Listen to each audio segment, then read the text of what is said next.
Hello বন্ধুরা, আজ আমরা দক্ষিণ ভারতের নদ নদীর উপরে একটা ক্লাস প্রস্তুত করছি। তোমরা আমাদের চ্যানেলটিকে সাবস্ক্রাইব করো এবং আমাদের সাথে থাকো। এবং আমরা আজকে দক্ষিণ ভারতের নদ নদী বিশেষতভাবে ফুড এসআই এবং ডাব্লিউবি ক্লার্কশিপের জন্য খুবই গুরুত্বপূর্ণ এই ক্লাসটি হচ্ছে। তোমরা ক্লাসটি এনজয় করতে থাকো। তো দক্ষিণ ভারতের নদ নদীগুলোকে আমরা দুভাগে ভাগ করতে পারি। এক তো পশ্চিম বাহিনী নদী, পশ্চিম বাহিনী আর পূর্ব বাহিনী।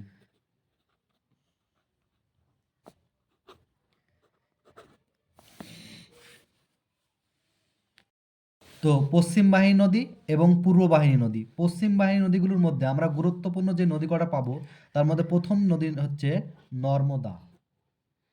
নর্মদা নদী। তো এই নদীটি মহাকাল পর্বতের অমরকণ্টক থেকে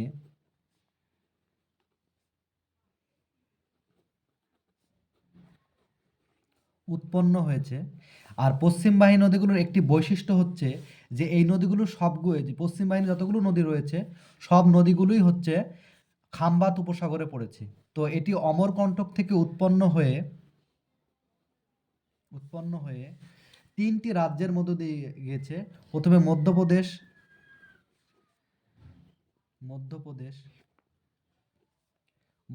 মহারাষ্ট্র,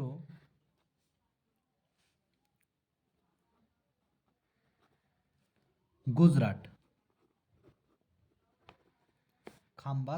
খাম্বাত উপসাগরে গিয়ে পড়েছে।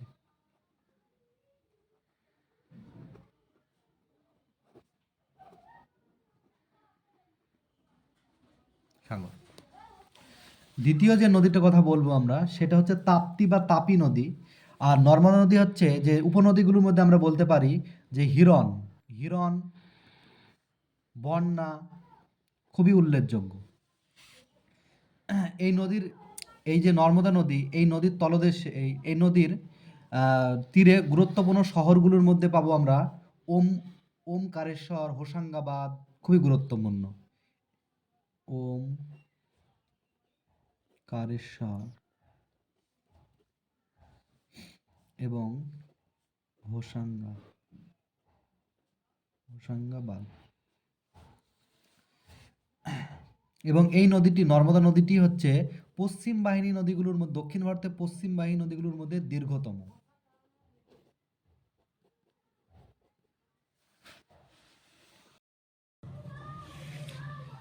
তো দ্বিতীয় যে নদীর কথা বলবো সেটা হচ্ছে তাপ্তি বা তাপি নদী। তাপ্তি বা তাপি। তো এটি পশ্চিম বাহিনী নদীগুলোর মধ্যে দ্বিতীয় দীর্ঘতম নদী। এটি মহাদেব পর্বতের মুলতাই মালভূমি থেকে উৎপন্ন হয়েছে। মহাদেব পর্বতের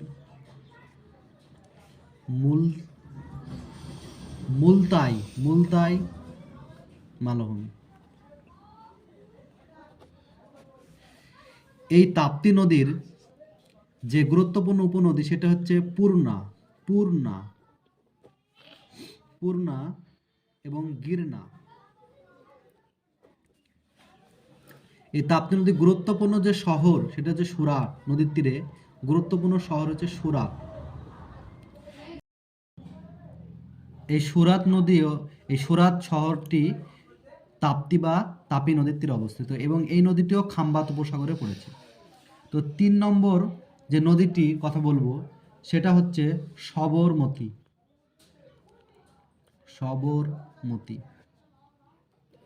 তো এই সবরমতী হচ্ছে আরাবল্লী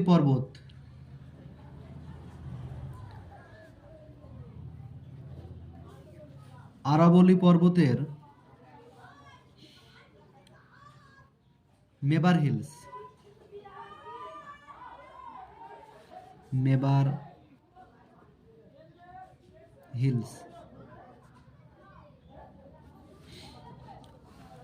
আরাবল্লী পর্বতের মেবার হিলস। আর সবরমতী নদীর তীরে গুরুত্বপূর্ণ যে শহর সেটা হচ্ছে সবরমতী যে নদী, এই নদীর তীরে অবস্থিত শহর হচ্ছে আমেদাবাদ। এবং গান্ধীনগর।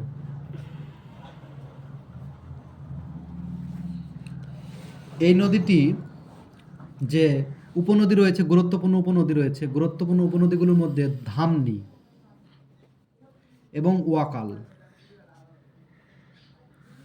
নদীটি গুজরাট, রাজস্থান,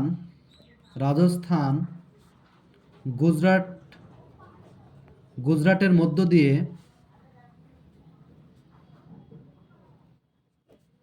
দিয়ে খাম্বাত উপসাগরে পড়েছে।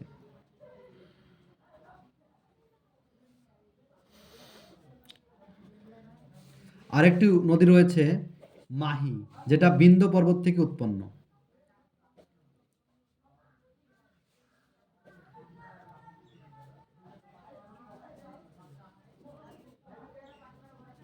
এটিও খাম্বাত উপসাগরে পড়েছে। তো পশ্চিম বাহিনী নদীগুলো, দক্ষিণ ভারতের পশ্চিম বাহিনী নদীগুলোর মধ্যে একটি গুরুত্বপূর্ণ বৈশিষ্ট্য হচ্ছে যে এই নদীগুলো সবই খাম্বাত উপসাগরে পড়েছে। তো এই নদীগুলোর মধ্যে নর্মদা নদীটি আমাদের, যেটা শ্রুতি দ্বারা সৃষ্ট গোস্ত উপত্যকার মধ্য দিয়ে প্রবাহিত হয়েছে, এবং তাপ্তি নদীটি গোস্ত উপত্যকার মধ্য দিয়ে প্রবাহিত হয়েছে, অর্থাৎ বিন্ধ্য পর্বতের এবং সাতপুরা পর্বতের যে গোস্ত উপত্যকা সৃষ্টি হয়েছে সেটার মধ্য দিয়ে, এটা হচ্ছে গোস্ত উপত্যকার মধ্য দিয়ে প্রবাহিত হয়েছে। এবার আমরা দক্ষিণ ভারতের পূর্ব বাহিনী নদীগুলো নিয়ে আলোচনা করব। প্রথমত যে পূর্ব বাহিনী নদীগুলোর মধ্যে পাবো মহানদী। এই মহানদী দণ্ডকারণ্য থেকে উৎপন্ন হয়েছে, দণ্ডকারণ্য থেকে। এই মহানদী উড়িষ্যার একটি প্রধান নদী। উড়িষ্যার প্রধান নদী হচ্ছে মহানদী। এই মহানদীর উপরে ভারতের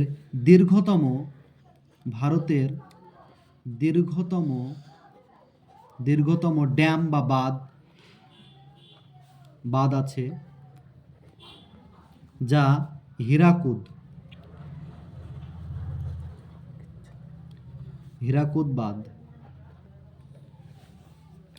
এটি মধ্যপ্রদেশ,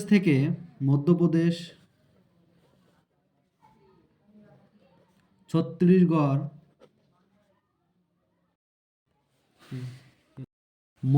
এবং ছত্তিশগড় হয়ে উড়িষ্যা দিয়ে বঙ্গোপসাগর।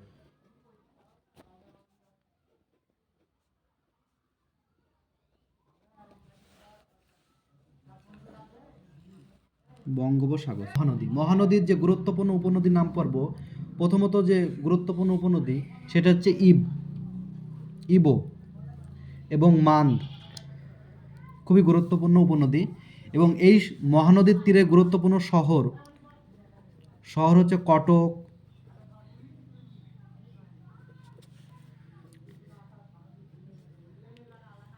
কটক রয়েছে, তারপর নন্দনপুর,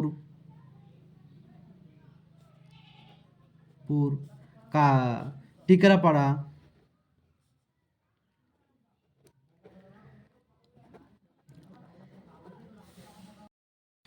এবং দক্ষিণ ভারতের পূর্ব বাহিনী নদীগুলোর মধ্যে সবথেকে গুরুত্বপূর্ণ নদী হলো গোদাবরী। এই গোদাবরী নদী তিম্বক উচ্চভূমি থেকে উৎপন্ন হয়েছে।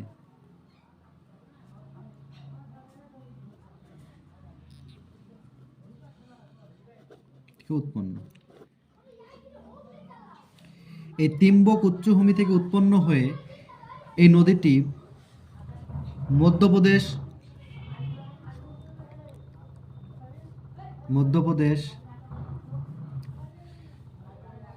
তেলেঙ্গানা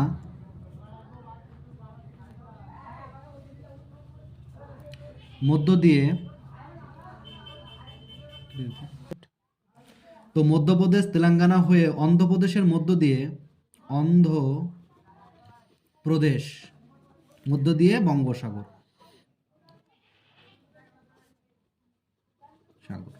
তো এই গোদাবরী নদী হচ্ছে দক্ষিণ ভারতের দীর্ঘতম এবং ভারতের দ্বিতীয় দীর্ঘতম নদী হচ্ছে গোদাবরী।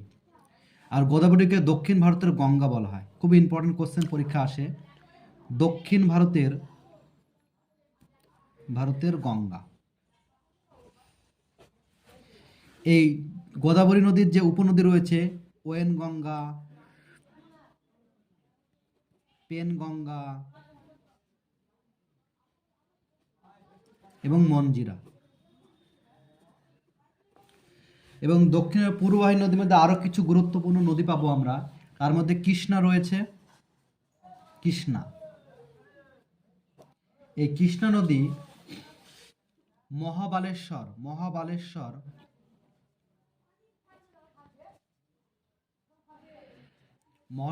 থেকে উৎপন্ন। এই কৃষ্ণা নদী মহারাষ্ট্রের, কোথাকার? মহারাষ্ট্রের মহাবালেশ্বর থেকে উৎপন্ন হয়ে বঙ্গোপসাগরে পড়েছে। তো বঙ্গোপসাগরে হচ্ছে মহারাষ্ট্র,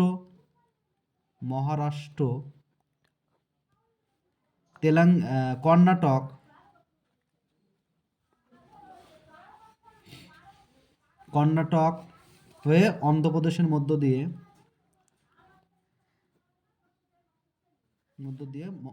এই বঙ্গোপসাগরে পড়েছে। এর গুরুত্বপূর্ণ উপনদী হচ্ছে তুঙ্গভদ্রা, কয়না, উল্লেখযোগ্য।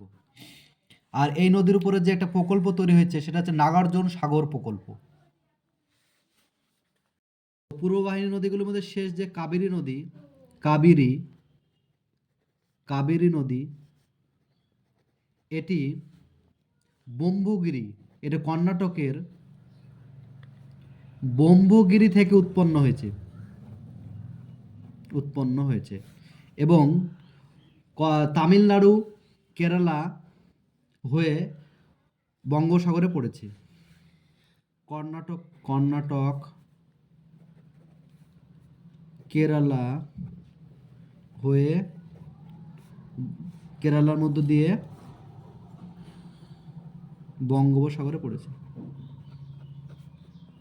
পড়েছে। এই কাবেরী নদী হচ্ছে জলবন্টন নিয়ে খুবই আন্তর্জাতিক, ভারতের বিভিন্ন রাজ্যের মধ্যে দ্বন্দ্ব বাঁধছে কাবেরী নদীর জলবন্টন নিয়ে। তো এই কাবেরী নদীর যে গুরুত্বপূর্ণ যে কতগুলি উপনদী রয়েছে, শিমশা, ভবানী উল্লেখযোগ্য। এবং শেষ পর্যন্ত বঙ্গোপসাগরে পড়েছে এই কাবেরী নদী। এবং এর গুরুত্বপূর্ণ যে ভিডিওটা আমরা তৈরি করলাম, তো বন্ধুরা তোমরা দেখো ভিডিওটা, দেখেছো তো ভিডিওটা। তো দক্ষিণ ভারতের নদ নদী সম্পর্কে ভিডিওটি আমরা কমপ্লিট করলাম। তোমরা ভিডিওটি লাইক করো, শেয়ার করো এবং কমেন্ট করো যে আর কোন ধরনের ভিডিও তোমরা দেখতে চাইছো, এবং আমাদের চ্যানেলটাকে সাবস্ক্রাইব করো যাতে আমরা আরও নতুন নতুন ভিডিও আনতে পারি।